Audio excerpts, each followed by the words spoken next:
네, 지금부터는 서울시장 보궐선거를 앞두고 단일화 경쟁에서 국민의당 안철수 후보를 꺾은 국민의힘 오세훈 후보와 얘기를 나눠보겠습니다. 우선 축하드립니다. 네, 감사합니다. 예, 양측이 그동안 아름다운 단일화를 강조해왔기 때문에 오늘 두 후보가 함께 기자회견을 할 것 같았는데 따로따로 했습니다. 이유가 있을까요?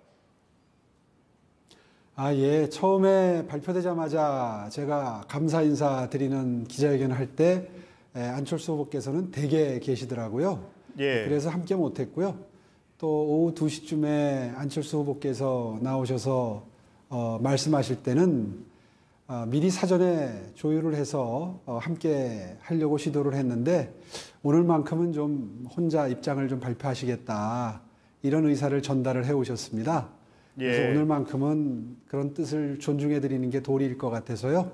그래서 오늘 함께하는 모습은 보여드리질 못했습니다. 빠른 시일 내에 만나 뵙게 될 겁니다, 아마. 예, 그동안 오 후보님의 말씀을 보면 개혁 보수를 강조하셨습니다. 그런데 안철수 후보는 이른바 태극기 세력까지 포함한 범야권 대통합을 말하고 있습니다. 지향점도 좀 다른 걸로 보이는데 태극기 세력까지 포함한 통합론에 찬성을 하십니까? 사실은 이번 선거는 우리 야권으로서는 정말 어려운 선거입니다.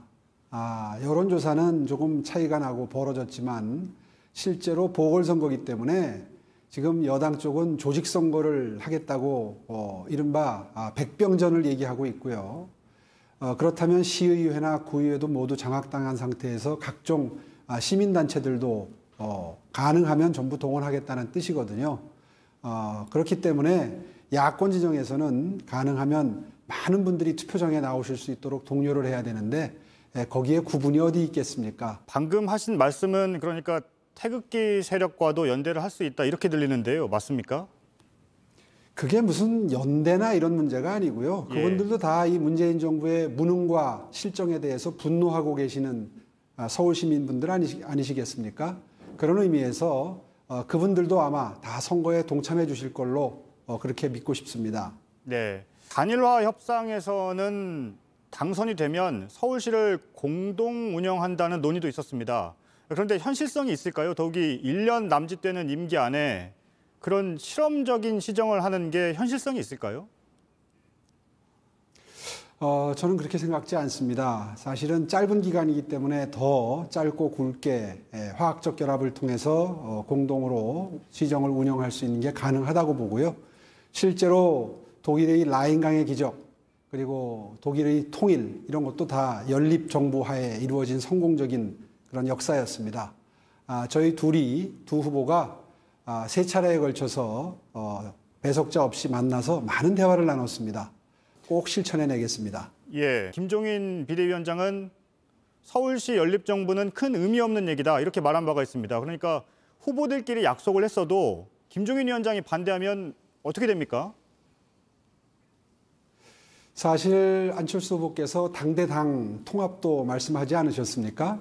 그 당대당 통합 문제는 당에서 의견을 모아서 현실화시켜 나아갈 사안이기 때문에 당의 의사도 절대적으로 존중이 돼야 하지만 서울시의 공동 운영에 대해서는 양 후보 간에 합의된 사항이 지켜질 수 있는 사안이라고 판단이 됩니다. 예, 내곡동 땅의 특혜 의혹, 셀프 특혜 의혹이라고 지금 얘기가 나오는데요. 그 질문을 드리겠습니다. 지금 민주당이 강하게 의혹을 제기하고 있고 심지어 안철수 후보까지 오 후보가 사퇴할 수도 있다. 내 차례 거짓말을 했다. 이렇게 말했습니다. 혹시 의혹을 정리할 수 있는 자료 혹은 근거가 더 있을까요? 거짓말을 했다고 자꾸 민주당 쪽에서 박영선 후보가 주장을 하시는데요. 거짓말을 했다기보다는 급히 서둘러서 해명을 하다 보니까 해명 과정에서 약간의 실수가 있었다. 이게 정확한 표현일 테고요. 사실은 야당이 서러운 게 지금 서울시도 그렇고 서울시의회도 그렇고 민주당에 의해서 장악돼 있지 않습니까?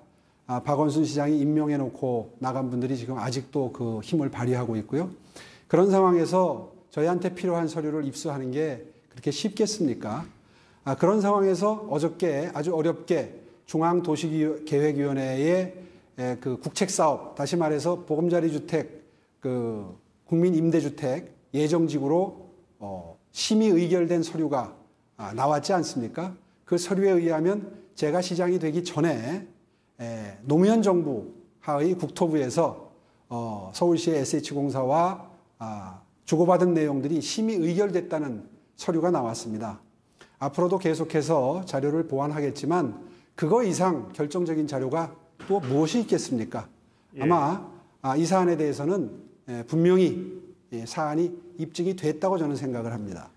예, 자료를 놓고는 지금 양쪽이 서로 자료를 공개하고 있기 때문에 아마 계속 엇갈리고 있는 것 같습니다. 그런데 직접 관여했다는 양심 선언이 나오면 후보직에서 사퇴하겠다는 입장은 변함이 없다. 이렇게 오늘도 말씀을 하셨는데요. 그런데 폭로가 나온다고 해도 그게 양심 선언인지 아닌지는 결국에는 후보님이 판단하시는 건가요? 예를 들면 폭로가 나와도 그 평가를 놓고 또 공방이 계속 이어질 수가 있어서요. 폭로가 나올 리도 없고요. 당시에 그 일에 관여한 공무원 숫자 다 해봐야 몇십 명도 안 됩니다. 사실 지금 민주당의 기세를 보면 뭐 김대엽 같은 사람을 만들어내기라도 할 기세인데요. 전혀 걱정하지 않습니다. 공약 부분으로 좀 들어가야 될 것 같은데요. 오늘 종합부동산세를 지방세로 바꾸는 걸 공약으로 내놓으셨습니다. 그런데 다가 지금 현행 재산세 1주택자 특례 기준인 공시가격 6억 원을 좀 상향 조정해서 세금 감면을 받는 대상도 늘리겠다고 하셨는데요. 그런데 이게 국회 법 개정사항 아닐까요? 이게 서울시장의 권한이 맞습니까? 그건 당연히 서울시장으로서 중앙정부에 건의드릴 사안이지요. 지금 주택가격이 서울시가 많이 올랐기 때문에 중위 가격이 지금 9억을 넘어서서 거의 실거래가로는 10억이 넘었다는 그런 그 통계가 있습니다. 그렇게 되면 기존의 기준대로 하는 것이 여러 가지로 무리스럽죠. 그 부분에 대해서는 시장에 취임하면 분명히 문제 제기를 하고 중앙정부와 협의해 나가도록 하겠습니다. 예. 끝으로 남은 기간 동안 본선 전략에 대해서 말씀하실 시간을 짧게 드리겠습니다. 더 이상 선거가 혼탁해지지 않도록 서울 시민 여러분들께서 회초리를 들어주시면 정말 감사하겠습니다. 열심히 일해서 보답드리겠습니다.